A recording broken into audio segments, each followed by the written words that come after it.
100वीं सालगिरह मना रही चीनी कम्युनिस्ट पार्टी पूरी दुनिया को यह दिखाने के लिए बेहद उत्साहित है कि उसकी बनाई व्यवस्था न सिर्फ आर्थिक संकटों, प्राकृतिक आपदाओं, राजनीतिक घोटालों और वैश्विक महामारी को काबू करने में सफल रही है, बल्कि यह अटूट भी रही है और पहले से ज्यादा मजबूत होकर सामने आई है। अब यह 2049 तक महाशक्ति के दर्जे को पाने के उस लक्ष्य की ओर बढ़ रही है जिसे मौजूदा राष्ट्रपति शी जिनपिंग ने तय किया है।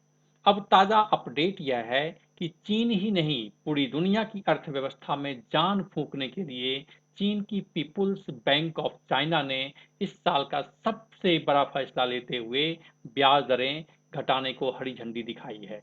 इसका असर भारत समेत पूरी दुनिया पर पड़ने वाला है।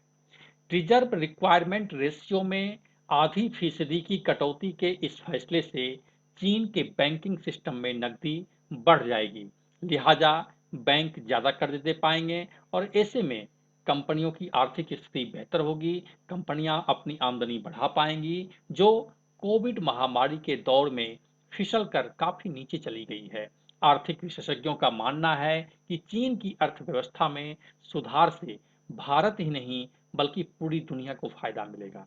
भारत के सीआरआर की तरह चीन में रिजर्व रिक्वायरमेंट रेशियो होता है।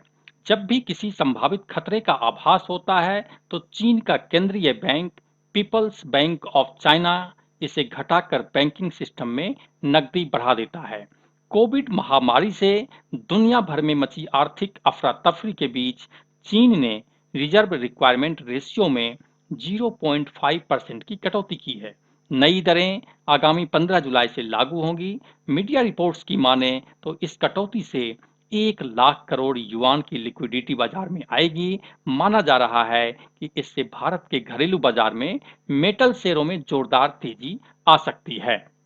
चीन दुनिया भर में बेस मेटल्स का सबसे बड़ा कंज्यूमर है। ऐसे में ब्याज दरों में इस कटौती से बेस मेटल्स की कीमतों को आधार मिलेगा। दुनिया भर के शेयर बाजार में भी तेजी आएगी। साथ ही अमेरिकी डॉलर पर दबाव बढ़ने से भारतीय रुपए को भी सहारा मिलेगा।